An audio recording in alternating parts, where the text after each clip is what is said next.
Assassin's Creed, a game franchise that has become a household name and that most of us have heard of. The series was created by Ubisoft and has been fairly successful in sales, being one of the top-selling game franchises of all time. The original game was made in 2007, taking place in 1191 AD, and was pretty popular. Since its first installment, 11 games have sprung up, resulting in a total of 155 million copies sold, and I've never played.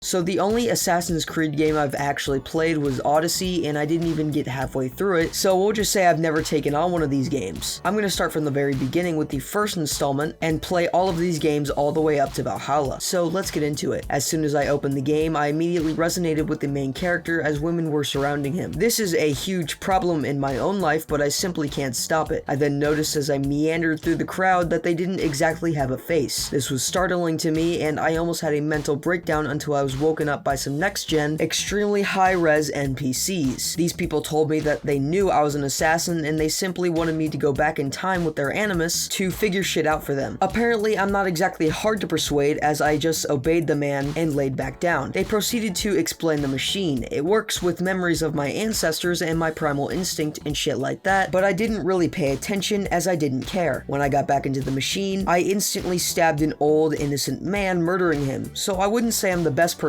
in the world. My associates scolded me as if I had stolen one too many cookies from the cookie jar, and we continued on. As we journeyed through the cave or tomb or wherever the hell we were, we came across this bald dude with a cape and some of his toe-sniffing guards. I assumed this was the leader and argued with my allies about confronting him. Although they had disagreed with me, I went right ahead to introduce myself, but I didn't stay polite for long as I was quite tempted to stab him to rid the world of yet again another bald man. The man did not appreciate this though and shoved me unnecessarily hard. It was very rude. I decided to cope by doing some epic parkour stunts and speedrunning, but I went a little too fast as I hit the perfect run and teleported to the busy streets. As I explored this little village, I found a huge castle where a wizard asked me of my mission. Apparently, these two go way back as I could feel the sexual tension rising in the room. I also told him of my failure to the mission because I didn't bring either the treasure or the bald man. He was not very pleased with me, and it didn't help when one of the guys I was with snitched on me, telling Gandalf of my wrongdoings. Luckily, my punishment was delayed when someone informed Merlin that the city had been invaded. I was told to distract the invaders, and so I went to do so. Although I did more killing rather than distracting, and it was surprisingly easy seeing as I already had some good weapons, stats, and abilities. I really hope these don't get taken away from me as a punishment later on. Once I had killed half an army, I went back to the Millennium Man's castle and stood on some unstable looking platforms overlooking a 1,000-foot drop. When I was out there, I noticed the leader of the invaders threatening us from below. To, I guess, show us off, we were told to jump off the edge. Luckily, this was a setup, and so we didn't actually die. This would kind of be a shitty game if we did. After about 2 minutes, I climbed to this tower with logs just waiting to get their hands on some unsuspecting invaders. So I let them loose and they crushed the army. Although I literally did everything there single-handedly, the dementia-ridden man was still angry at me. Even worse, the fucking dude wouldn't stop talking. I get it, just take my shit. Don't give me long, unskippable cutscenes as well. The man then just straight up shanked me, and I woke up in the Animus again. I was told I had been taken out of the simulation once a day so the thing wouldn't break my brain. After I had a nice little nap in the bed, I went back into the Animus to find that I was still alive after being stabbed. Dumbledore then took all of my shit, demoting me to a student, but then he told me to find this guy and question him or something like that. Again, I'm not great at listening to these kinds of things. After I walked out, this guy told me how to do the shit I already knew how to do. After he harassed me for a good minute, I ran away, continuing on my journey. I found some guys talking in the streets and decided to eavesdrop on their conversation, and by some stroke of coincidental luck, they happened to lead me to the traitor I needed to question. Apparently, some dude is working with enemies on the inside, exchanging gossip through the form of letters. Afterwards, I found the suspect and followed him to a private location, at which point I made small talk. After I won him over, he told me he served the Templars, these guys, and told me he did what he believed was right. I called bullshit, but took him to the Ancient Ones so he could question him. Fortunately, he also called the bullshittery going on an impaled him. Looking over the dead body bonded us together, and I earned my blade back and was given another task. With his slimy, wrinkled fingers, Prince Philip gave me a list of 9 names that needed to die because they were going to prevent our victory. My first target was a guy named Tamir in Damascus, and so I headed out on my journey. I was also told that before I assassinated the dude, I had to talk to this guy to give me confirmation or something. Altair and I thought this was utter bullshit, but went along with it. I exited the gates of the city for the first time and grabbed a horse. On my way to the murder, the game notified me about these viewpoints I could scout to find new objectives and mark the area on my map. Also, when I scouted them, I was able to jump off, making some of the most epic leaps anyone has ever seen. This posed a slight issue because I slipped up a bit and the guards were not too appreciative of me scaling buildings. This resulted in some casualties, and me being me, I came out unscathed. After my skirmish, I made my way to the great city of Damascus, and it was truly such a beautiful place to kill people in. As soon as I got near the city gates, ready to take the night off, maybe head into an inn, I saw this citizen being harassed by soldiers. Now, this guy could have been easily selling bread in an illegal location, or he could have been a serial killer. I did not know the context, and this guy could have been very bad. Do I care? No, I just wanted an excuse to get my KD up. Obviously, I effortlessly put all of them 6 feet under and snuck into the city by blending in with some scholars, which is code for nerds. I did not calm down once I was actually in the city though, as I found more harassed citizens. Murder is a vicious cycle. I caused a huge panic within the city and completely bamboozled everyone by putting my hands together and putting my head down. This way, I am indistinguishable from the normal civilian. Eventually, I suppressed my rampage and actually did a mission. Well, what I actually mean is that I eavesdropped on more people, like a little weasel listening in on private conversations. The men were talking about some rats, or even worse, children were accessing these beams that went straight to the central courtyard, fucking things up in the process. This just basically gave me an access point to the courtyard. After that, I explored the city some more, scouting viewpoints and saving more questionable civilians, until I found this dude rambling on about some incoherent shit. I found out that these ramblings were actually about Tamir, the guy I needed to kill. All I really care about is that the game told me to interrogate him, and so I waited for him to be done with his little story, and then I beat the hell out of him. I asked him why he knew so much, and after I stood menacingly for a long time, he told me that Tamir oversees production of many weapons for some people. When I asked him who they were for, he didn't know, and I took out my sexual frustration on him. After I took him out in the back alley, I was told to go to the Assassin's Bureau to get my confirmation to kill Tamir. On my way, I found some dude that had to deliver one of those letters, and I pickpocketed him as well. Well, I actually grabbed his dick and got caught. Not a successful mission. So I escaped the soldiers and circled back around and magically found the guys repeating their exact conversation. And apparently this guy wasn't the most intelligent because 1, he didn't recognize me, and 2, when I stole his shit, he immediately turned around wondering where his stuff was and didn't even suspect me when I was just sitting there right behind him staring. It must have put him off and he didn't really want to confront me or something. I do have that effect on people. After that, I found some more people having a normal conversation who somehow just catered to exactly what I needed to know. My intuition must be off the charts or something, but this was dumb as it just told me about vigilantes who could distract the guards once I was caught. And spoiler alert, I used this feature one time and never again. This is because when I went over to the men, they acted very awkward and not very inviting to my presence. But who knows, maybe they're just shy. Once I let myself out, understanding that I was not welcome, I finally went to the bureau. This place was very strange, and I was about to leave when I found the guy that needed to give me my mission. I told him about my mission for Tamir, and he asked me many questions about my plans and my findings. He generously gave me a feather and gave me permissions to carry out my mission. I still didn't like having to be given permission by some robed stranger, but I sucked it up as it made me warm inside at the thought of assassinating another big figure. I went directly to the location of this guy and found a little gathering of the townsfolk. I wanted to see what all the hot goss was, but Tamir suddenly entered talking some big game. He was scolding this old helpless man and eventually stabbed him to death. So I think this is a double confirmation that I should kill this dude. For some reason, as I was onlooking the ruthless murder, Tamir didn't like me staring at him and they just decided to attack me. This was bad because I basically have to battle a small army now. After running for a bit, I went to the top of these rooftops to fight the men. This is called the hit the motherfuckers off the edge strat and has proven very effective in speedrunning. After some fighting, it came down to a very anticlimactic fight with Tamir where he kept falling off the edge and this led to his ultimate downfall. What a shame. When I got him to the verge of death, we teleported to Limbo where the guy told me he was merely a pawn in a grander scheme. I then gave him a little kiss and let him die. I then went back to the bureau to notify Rafik, the owner of the place, of my success. He was quite happy with me and sent me off, and I was taken out of the Animus once again. Time for sleepy time. Before I went back back in for another day of killing, the Warren guy told me that he was doing all this to build a better tomorrow. Frankly, I could care less, and I just wished he would stop talking already and let me get my murder on. Luckily, he did know when to just shut the fuck up, and I teleported back to the first human ever. He told me that he was somewhat happy with what I did, but also told me that he had to keep information from me to keep me from making the same mistake or some made up bullshit. I didn't really care though, as he gave me another one of my toys back. After that, he told me to go to either Acre or Jerusalem. I decided to go to Jerusalem first, and once I got there, I asserted dominance just like I did in Damascus. Gotta let them know who just entered the city so they know to respect me. I then snuck into the city with my head down, so I kind of just revoked my Chad status right there. I also noticed that yet again, another woman was harassing me, begging me to go on a date with her. I gently rejected her, as there is a waiting list that all women have to sign up for to meet with me. But then I got right to work finding this guy I needed to interrogate. I followed him for a bit, and well, you know the drill. After I knocked some teeth in, he told me that Talal, who was my next target, keeps slaves locked up in his warehouse. I then went to the Assassin's Bureau of Jerusalem, and this guy seemed much more standoffish to me than the last. He was very rude to me, and I almost left when he gave in and told me some information that I needed. But I do not exactly remember what that information is. But what I do know is that that is all the footage I have for this video, which means this is the end of the road. Thank you for watching this video and this new series I'm very excited for. If you guys like this video or want to tell me any feedback, please leave it in the comments because I love reading them. Also, make sure to join my Discord server because it's a good place to talk to me or my community. And with that, I will see you guys in the next video.